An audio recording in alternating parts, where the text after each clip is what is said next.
حضرت زکریا علیہ السلام اللہ تبارک و تعالیٰ کے بے حد برگزیدہ نبی ہیں، اور حضرت یحییٰ علیہ السلام کے والد اور حضرت مریم سلام اللہ علیہا کے خالو ہیں۔ آپ علیہ السلام نے حضرت مریم سلام اللہ علیہا کی کفالت بھی کی، ان کی پرورش بھی فرمائی، اور آپ جانتے ہیں کہ یہ روایتیں ہمیں بتلاتی ہیں اور قرآن پاک میں اس بات کا پورا تذکرہ ہے کہ ان کے پاس بے موسمی پھلوں کو دیکھ کر، یعنی اس کی آمد دیکھ کے بارگاہ الہی میں باقاعدہ آپ نے اولاد کے لیے دعا مانگی، جو کہ قبول بھی ہوئی، اور آپ علیہ السلام کو اللہ تبارک و تعالیٰ نے حضرت یحییٰ علیہ السلام کی صورت میں عظیم فرزند عطا فرمائے۔ یہودیوں نے ناظرین سازش کر کے آپ علیہ السلام کو قتل کر دیا، یعنی آپ کو شہید کر دیا۔ یہاں میں ایک بات عرض کرنا چاہتا ہوں، آپ کو پتہ ہے کہ یہ جو یہودی ہیں، ان کا خاص طور پہ یہ جو بنی اسرائیلی ہیں، انہوں نے بڑا ظلم کیا۔ ایک تو یہ کہ یہ اللہ کی انتہائی ناشکر گزاری کیا کرتے تھے۔ اللہ تبارک و تعالیٰ نے ان پر بے انتہا انعامات کی بارش کی، بے انتہا اکرامات کی بارش کی۔ اللہ تبارک و تعالیٰ نے کئی مرتبہ ان کی توبہ کو قبول کیا، یہاں تک کہ آسمان سے ان کے لیے دسترخوان بھی اترا، من و سلوہ اترا، لیکن اس کے باوجود بھی یہ اپنی ڈھٹائی پہ قائم رہتے تھے۔ یہاں تک ہوا ناظرین، یہاں تک ہوا کہ انہوں نے اپنے ہی انبیاء کو شہید کر دیا۔ اللہ تبارک و تعالیٰ نے قرآن مجید میں جن انبیاء کرام علیہ السلام کے سبق آموز واقعات کا ذکر کیا ہے، ان میں سے ایک حضرت زکریا علیہ السلام بھی ہیں، جن کا ذکر اللہ تعالیٰ نے قرآن مجید کی سورۃ الانعام کی آیت نمبر 85 اور 86 میں یوں فرمایا ہے، اور زکریا اور یحییٰ اور عیسیٰ اور الیاس علیہ السلام کو بھی ہدایت بخشی، یہ سب نیکوکار، قربت اور حضوری والے لوگ تھے، اور اسماعیل اور یسع اور یونس اور لوط علیہ السلام کو بھی ہدایت کی شرف سے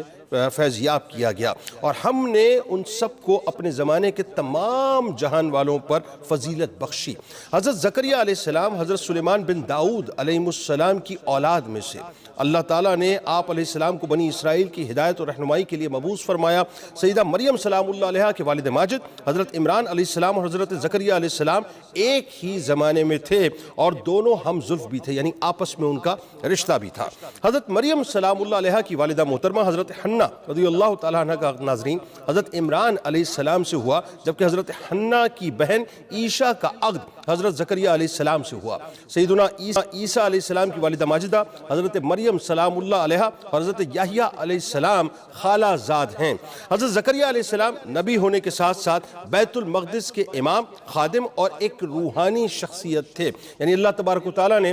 آپ کو یہ منصب عطا فرمایا تھا کہ آپ باقاعدہ بیت المقدس کی امامت بھی کیا کرتے تھے، یعنی وہاں پہ امامت کے فرائض بھی انجام دیتے تھے، خداموں کی حیثیت سے بھی کام کرتے تھے، اور آپ کا تشخص ایک روحانی شخصیت کی حیثیت سے تھا۔ لوقا کی انجیل میں اس منصب کو کاہن کہا گیا ہے۔ دراصل بنی اسرائیل میں کاہن ایک مذہبی اور روحانی عہدہ سمجھا جاتا تھا، جس کے ذمے ہیکل سلیمانی اور بیت المقدس کی مذہبی رسومات کو انجام دینا ہوتا تھا۔ حضرت زکریا علیہ السلام بھی دیگر انبیاء کرام علیہ السلام کی طرح اپنے دست مبارک سے باقاعدہ کام کیا کرتے تھے، اور یہ ناظرین آپ دیکھیں، میں آگے جا کے آپ کو بتلاتا ہوں، یہ انبیاء کرام علیہ السلام کا خاص وصف رہا ہے کہ وہ روزگار کے سلسلے میں، کسب حلال کے سلسلے میں خود محنت کیا کرتے تھے۔ یعنی حضرت ابو ہریرہ رضی اللہ تعالیٰ عنہ سے روایت ہے، رسول اللہ صلی اللہ علیہ وآلہ وسلم نے فرمایا کہ حضرت زکریا علیہ السلام بڑھئی تھے۔ دنیا میں جتنے بھی انبیاء کرام علیہ السلام مبعوث ہوئے ناظرین، انہوں نے کسب معاش کے سلسلے میں کسی نہ کسی شعبے کو، کسی نہ کسی پروفیشن کو ضرور اختیار کیا ہے۔ یعنی ایسا نہیں ہوا ہے صاحب کہ انبیاء کرام علیہ السلام میں سے کوئی ایک نبی آپ کو جو ہے بغیر کسی پروفیشن کے ملتے ہوں، ہر ایک نے کسی نہ کسی پیشے کو ضرور اختیار کیا ہے۔ وہ اپنی روزی اپنے دست مبارک کی محنت سے باقاعدہ پیدا کرتے تھے، اور اپنے معاش کا بوجھ کسی دوسرے پر نہیں ڈالتے تھے۔ جبکہ اگر آپ دیکھیں ناظرین، آج یہ بدقسمتی ہے جن لوگوں کو اللہ تبارک و تعالیٰ خاص مقام اور مرتبہ عطا کر دیتا ہے، خاص طور پر مذہبی حوالے سے، الا ماشاءاللہ، وہ بس ان کی چاہت ہوتی ہے کہ ان کے معاملات سارے آٹو پہ چلتے رہیں، لوگ ان کی خدمت میں آتے رہیں، ان کی خدمت کرتے رہیں، ان کے پاس نذرانے پیش کرتے رہیں، تحائف پیش کرتے رہیں۔ اگین میں عرض کر رہا ہوں، الا ماشاءاللہ، لیکن وہ یہ نہیں سمجھ پاتے کہ انبیاء کرام علیہ السلام جن کو اللہ تبارک و تعالیٰ نے وہ رتبہ اور مقام عطا کیا ہے کہ نبی کریم صلی اللہ علیہ وآلہ وسلم ظاہر خاتم الانبیاء، اور درجہ بدرجہ آپ کے بعد جتنے بھی انبیاء کرام موجود ہیں، یعنی یہ افضل ترین یوں کہہ لیجئے کہ قبیل ہے اس کائنات کی، اس افضل ترین قبیل نے کوئی ایسا کام نہیں کیا جو کہ اللہ تبارک و تعالیٰ کو ناپسند ہو، بلکہ ہر اس کام کو کیا جو اللہ کی رضا کے لیے اور خاص طور پہ اپنے معاش کے سلسلے میں ہمیشہ محنت کی ہے۔ یعنی کسی سے سے دین حق کے کام کی اجرت کبھی بھی وہ طلب نہیں کرتے تھے، بلکہ یہ اعلان فرماتے تھے کہ میں نے تم سے اس تبلیغ پر کوئی اجرت نہیں مانگی، نہ میں مانگتا ہوں، میری اجرت تو اللہ رب العالمین ہی پر ہے۔ مفسرین تحریر فرماتے ہیں ناظرین کہ حضرت آدم علیہ السلام جب دنیا میں بھیجے گئے تو ان کے پاس جنت کے پودوں کے بیج تھے، انہوں نے کاشتکاری کی اور سب سے پہلے آٹا پیس کر روٹی بنائی، نیز سترپوشی کے لیے جانوروں کی کھالوں کا لباس آپ نے تیار کیا۔ یہ آپ کے یوں کہہ لیجئے کہ اپنا خاصہ ہے جس کی ابتدا آپ نے فرمائی۔ یہ سب کام حضرت جبرائیل علیہ السلام نے انہیں سکھائے۔ اسی طرح سے حضرت شیز علیہ السلام نے تعمیرات کا کام کیا، جسے آپ آج کی زبان میں کنسٹرکشن کا کام کہہ سکتے ہیں۔ شہروں اور قلعوں کی باقاعدہ آپ نے بنیاد رکھی، اور سوچئے اس دور میں آپ نے بنیاد رکھی۔ اسی طرح سے حضرت نوح علیہ السلام لکڑی کا کام کیا کرتے تھے۔ حضرت ادریس علیہ السلام نے کپڑا بننا، ناپ تول اور اسلحہ بنانے کا جو طریقہ تھا اس کو ایجاد فرمایا۔ اسی طرح سے حضرت ہود علیہ السلام اور حضرت صالح علیہ السلام تجارت کیا کرتے تھے، یعنی ٹریڈنگ، آج کی دنیا میں ٹریڈنگ اس کو کہتے ہیں، ٹریڈنگ کیا کرتے تھے۔ حضرت ابراہیم علیہ السلام اور حضرت اسماعیل علیہ السلام کھیتی باڑی کے علاوہ تعمیراتی کام بھی کیا کرتے تھے، اور آپ یہ دیکھیں یہ تعمیراتی کام تھا کہ اللہ تبارک و تعالیٰ نے ان سے باقاعدہ خانہ کعبہ کی تعمیر کا کام لیا۔ حضرت اسماعیل علیہ السلام تیر کمان بھی بنایا کرتے تھے۔ اسی طرح سے حضرت شعیب علیہ السلام کے بارے میں آتا ہے کہ اونٹ، بھیڑ، بکریاں وغیرہ آپ پالا کرتے تھے اور ان کے دودھ سے معاش تلاش کیا کرتے تھے۔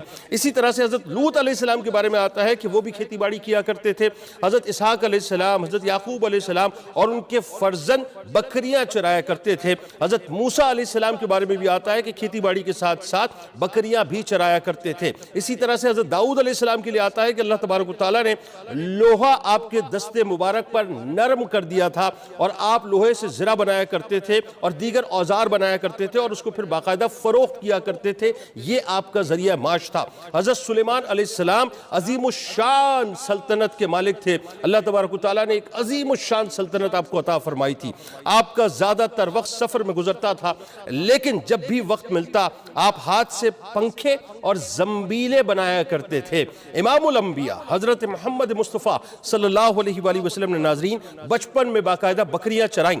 اور آپ کو پتہ ہے کہ اظہار نبوت سے پہلے ہماری آپ کی ماں حضرت خدیجہ الکبریٰ سلام اللہ علیہا کے لیے مداربت کی بنیاد پر آپ نے تجارت کی، اور حضرت عبداللہ بن صائب رضی اللہ تعالیٰ عنہ کے ساتھ شراکت داری میں باقاعدہ آپ نے کاروبار بھی کیا۔ حضرت زکریا علیہ السلام کا چونکہ ذکر ہو رہا ہے ناظرین، تو اب آئیے وہیں چلتے ہیں۔ حضرت زکریا علیہ السلام انتہائی پرہیزگار تھے۔ ایک مرتبہ آپ علیہ السلام اجرت پر کسی کی دیوار گارے سے بنا رہے تھے، اور اس کے بدلے میں وہ آپ کو ایک روٹی پیش کرتے، کیونکہ صرف آپ اپنی ہاتھ کی کمائی ہی سے کھانا پسند فرمایا کرتے تھے۔ ایک مرتبہ کھانے کے دوران کچھ لوگ آپ علیہ السلام کی خدمت اقدس میں حاضر ہوئے، تو آپ علیہ السلام نے انہیں کھانے کی دعوت نہ دی، یہاں تک کہ خود کھانا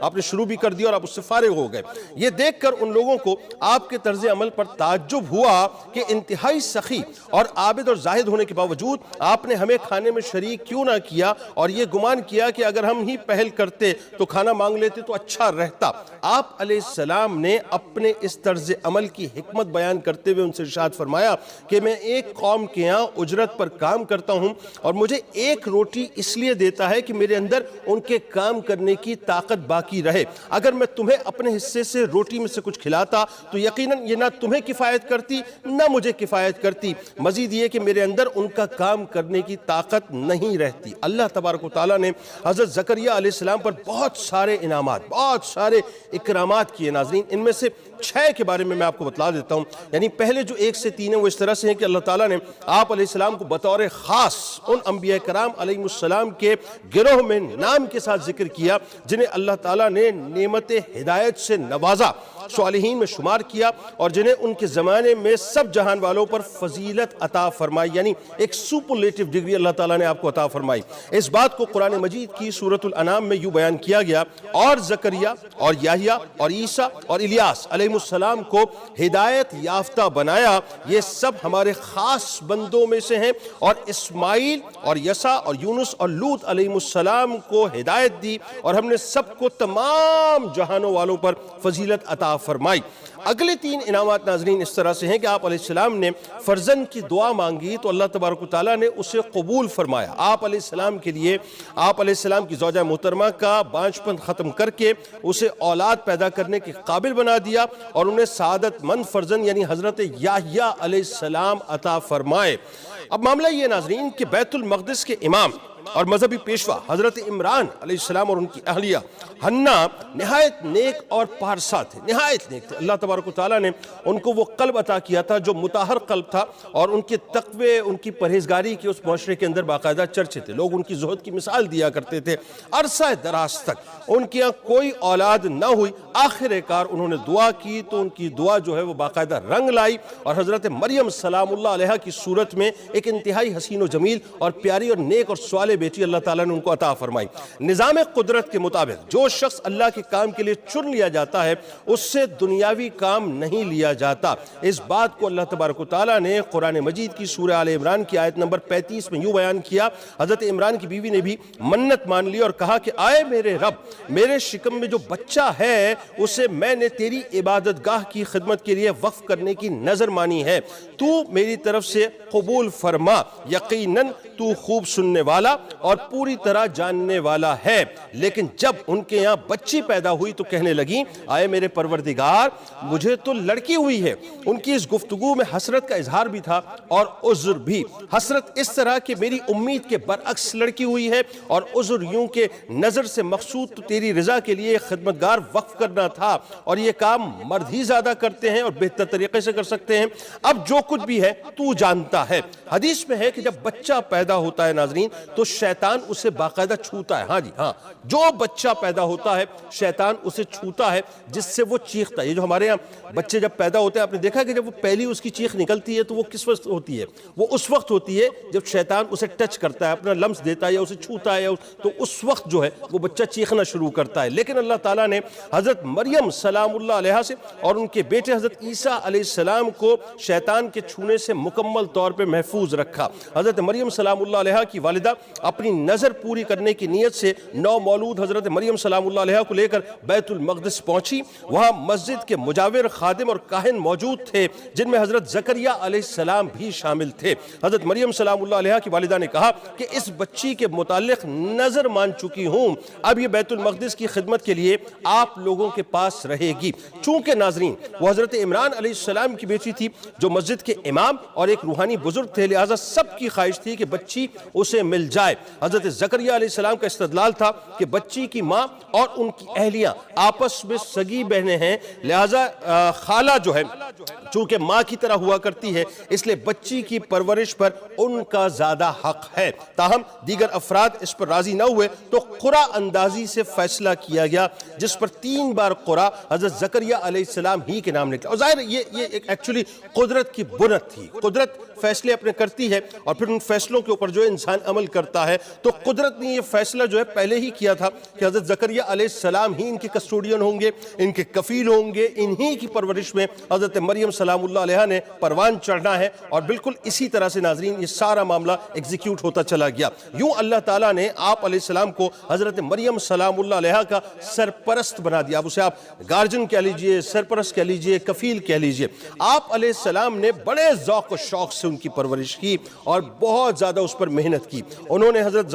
مریم سلام اللہ علیہا کو اپنے ہی گھر میں رکھا، لیکن جب وہ ذرا سمجھدار ہوئی تو انہیں مسجد سے متصل ایک حجرے میں منتقل کر دیا، جبکہ رات کو وہ اپنی خالہ کے پاس ہی آ کر سو جایا کرتی تھی۔ حضرت مریم سلام اللہ علیہا کے حجرے میں ناظرین کسی شخص کو داخل ہونے کی اجازت نہ ہوتی تھی سوائے حضرت زکریا علیہ السلام کے۔ حضرت زکریا علیہ السلام جب حجرے سے باہر جاتے تو حفاظت کے نقطہ نظر سے باہر سے باقاعدہ قفل لگا دیا کرتے تھے، یعنی تالا لگا دیا کرتے تھے، لاک کر دیا کرتے تھے دروازے کو۔ لیکن جب واپس آتے تو یہ دیکھ کر انگشت بدندہ رہ جاتے تھے، یعنی حیران ہو جایا کرتے تھے کہ حضرت مریم سلام اللہ علیہا کے پاس بے موسم کے نہایت اعلیٰ قسم کے پھل اور میوہ جات موجود ہیں۔ اس بات کو اللہ تبارک و تعالیٰ نے قرآن مجید کی سورہ آل عمران کی آیت نمبر 37 میں یوں بیان کیا ہے، جب بھی زکریا علیہ السلام اس کے پاس عبادت گاہ میں داخل ہوتے تو وہ اس کے پاس نئی سے نئی چیزیں موجود سود پاتے۔ انہوں نے پوچھا اے مریم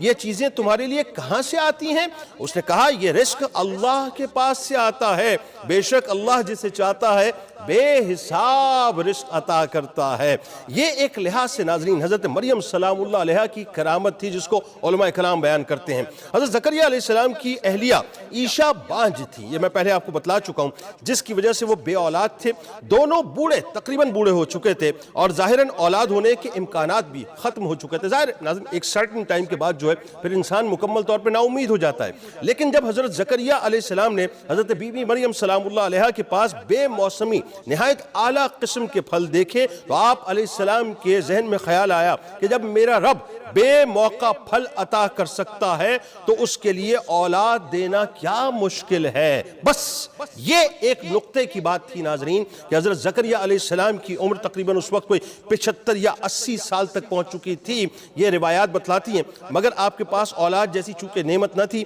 اس نقطے نے آپ کے ذہن کو، آپ کے سوچ کو بالکل تبدیل کر کے رکھ دیا۔ دوسری طرف آپ علیہ السلام کو رشتہ داروں میں سے کوئی بھی ایسا نیک صالح مرد اس وقت نظر نہیں آتا تھا جو آپ علیہ السلام کے پردہ فرمانے کے بعد اس قابل ہو کہ وہ علم اور نبوت میں آپ علیہ السلام کا جانشین بن سکے اور دین کی خدمت کو باقاعدہ انجام دے سکے۔ بلکہ آپ علیہ السلام کے کئی رشتہ دار انتہائی شریر بھی تھے اور آپ کو خوف تھا کہ کہیں میرے بعد دین میں تبدیلیاں نہ شروع کر دیں، اسی وجہ سے آپ بہت فکر مند ہوئے اور جب یہ احساس بہت زیادہ بڑھتا گیا تو ایک مرتبہ آپ نے یہ دعا کی جس کو سورہ مریم کی آیت نمبر 64 میں یوں بیان کیا گیا ہے، عرض کیا اے میرے رب میرے جسم کی ہڈیاں کمزور ہو گئی ہیں اور بڑھاپے کے باعث سر آگ کے شعلے کی مانند سفید ہو گیا ہے، اور اے میرے رب میں تجھ سے مانگ کر کبھی محروم نہیں رہا اور میں اپنے رخصت ہو جانے کے بعد بے دین رشتہ داروں سے ڈرتا ہوں کہ وہ دین کی نعمت ضائع نہ کر بیٹھیں، اور میری بیوی بھی بانجھ ہے، سو تو مجھے اپنی خاص بارگاہ سے ایک وارث یعنی فرزند عطا فرما جو آسمانی نعمت میں میرا بھی وارث بنے اور یعقوب علیہ السلام کی اولاد کے سلسلہ نبوت کا بھی وارث ہو، اور اے میرے رب تو بھی اسے اپنی رضا کا حامل بنا لے۔ یعنی یہاں پر حضرت زکریا علیہ السلام کی نیت میں جو اخلاص تھا، آپ دیکھیے ویسے تو ظاہر ہے نبی کی نیت میں ہمیشہ اخلاص ہی ہوتا ہے، لیکن یہاں آپ دیکھیے نسبت کیا تھی۔ یعنی ہمارے یہاں ہوتا کیا ہے کہ ہمارے یہاں اگر اولاد نہیں ہوتی تو ہم کیا کرتے ہیں، یا اللہ ہمیں اولاد دے تاکہ ہمارا نام آگے بڑھے، ہمارا خاندان آگے بڑھے، ہمارا قبیلہ آگے بڑھے، یہ ساری دولت امپائر وغیرہ میں نے بنائی ہے کہیں یہ ضائع نہ ہو جائے، کوئی میرے بعد ہو جو میرے نام کو لے کے چلے، بے اولادی ہو گئی ہے، عمر بھی گزر گئی، اسی طرح کی باتیں ہوتی ہیں نا۔ یہاں انبیاء کرام کی سنت میں خاص طور پر حضرت زکریا علیہ السلام کی دعا میں یہ بات ہمیں نظر آتی ہے کہ نسبت ہمیشہ اعلیٰ و ارفع ہونی چاہیے، دین کے کام، دین کی خدمت، اللہ کی رضا کی نسبت ہونی چاہیے، اور آپ نے یہی دعا کی کہ یا اللہ میں چاہتا ہوں چونکہ میرے رشتہ دار شریر ہیں وہ اس سلسلے کو آگے نہیں بڑھائیں گے، دین میں ترمیم کر دیں گے، اور وہ جو لیگیسی آ رہی ہے اس لیگیسی کو مجھے کنٹینیو رکھنا ہے، لہٰذا اس کو کنٹینیو رکھنے کے لیے تو مجھے کوئی وارث عطا کر جس کو میں ساری ذمہ داری سونپ کے جاؤں۔ اب وہ یہ ناظرین کہ حضرت زکریا علیہ السلام کے ظاہر چونکہ اللہ تعالیٰ کے آپ نیک اور برگزیدہ تھے اور بنی اسرائیل کی قربانیاں ظاہر آپ ہی کیا کرتے تھے اور آپ کی اجازت کے بغیر کوئی مسجد میں داخل نہیں ہو سکتا تھا۔ ایک دن آپ حسب معمول حضرت مریم سلام اللہ علیہا کے حجرے اور مسجد سے باہر نکل رہے تھے کہ لوگ باہر کھڑے تھے تو آپ نے ایک نورانی شکل والا نوجوان دیکھا جو حضرت جبرائیل علیہ السلام تھے۔ انہوں نے آپ علیہ السلام کو ایک نیک فرزند کی بشارت دی جس کو قرآن مجید کی سورہ آل عمران کی آیت نمبر 40 میں یہ بیان کیا گیا ہے کہ بے شک اللہ آپ کو فرزند یحییٰ علیہ السلام کی بشارت دیتا ہے جو کلمۃ اللہ یعنی عیسیٰ علیہ السلام کی تصدیق کرنے والا ہوگا اور سردار ہوگا اور عورتوں کی رغبت سے بہت محفوظ ہوگا اور ہمارے خاص نیکوکار بندوں میں سے نبی ہوگا۔ اب حضرت زکریا علیہ السلام اپنے حجرے سے باہر نکل کر اپنی قوم کے پاس آئے تو ان سے اشارے سے کہا کہ تم صبح و شام اللہ کی تسبیح بیان کرتے ہو۔ بشارت ایزدی کے مطابق حضرت زکریا علیہ السلام کے ہاں حضرت یحییٰ علیہ السلام کی ولادت ہو جاتی ہے۔ اللہ تعالیٰ نے بنی اسرائیل میں سب سے زیادہ ناظرین آپ جانتے ہیں کہ جو نبی مبعوث فرمائے وہ اسی سلسلے میں، لیکن اس قوم نے ہر موڑ پر باقاعدہ ناشکری کی ہے۔ اس بات کو سورہ آل عمران کی آیت نمبر 21 میں یوں بیان کیا گیا ہے یقیناً جو لوگ اللہ کی آیتوں کا انکار کرتے ہیں اور انبیاء کو ناحق قتل کرتے ہیں اور لوگوں میں بھی انہیں قتل کرتے ہیں، یعنی لوگوں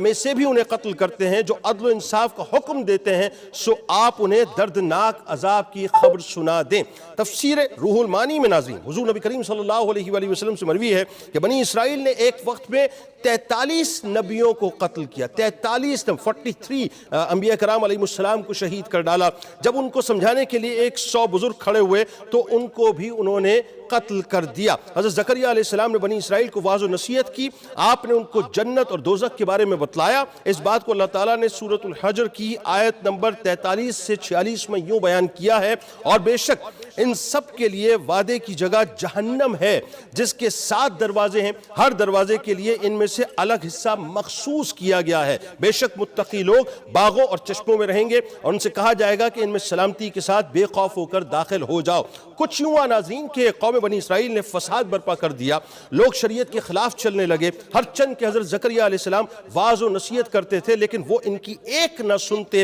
اور ان کے قتل کرنے پر آمادہ ہو گئے۔ آپ پھر ان کو نصیحت کرتے رہے یہاں تک کہ قوم نے ان کو قتل کرنے کا ارادہ مضبوط کر لیا، تو آپ وہاں سے نکل آئے اور ایک درخت میں پناہ لی۔ آپ کی قوم آئی تو ان کو سمجھ نہیں آیا کہ آپ کدھر اس وقت چلے گئے، یعنی ان کی غائب ہو چکے تھے، تو شیطان مردود نے باقاعدہ ان کو گائیڈ کیا اور حضرت زکریا علیہ السلام کا تھوڑا سا کپڑا جو درخت کے ملنے کے بعد باہر رہ گیا تھا، یعنی آپ درخت میں جو ہے باقاعدہ آپ نے پناہ لے لی تھی تو جو باہر رہ گیا تھا وہ قوم کو دکھایا اور کہا کہ دیکھو یہ ان کا کپڑا ہے، وہ اسی درخت میں پناہ لیے ہوئے ہیں۔ تو قوم نے ان کو آرے سے چیر دیا، جب آرا آپ کو چیرتا رہا تو جیسے ہی پسلیوں تک پہنچا تو آپ کے آنسو نکل آئے، آپ رو پڑے، تو اللہ تعالیٰ نے ان کی طرف وحی فرمائی کہ اگر آپ نے اپنی آواز کو بند نہ کیا تو ارض یعنی جتنا بھی ارض و سما ہے ہم سب کو الٹ پلٹ کر دیں گے اور ان ظالموں کو جو ہے ہم سزا دیں گے۔ اس پر آپ نے رونا بند کیا یہاں تک کہ ظالموں نے آپ کو 2 ٹکڑے کر دیا، یعنی آپ کو چیر کر رکھ دیا۔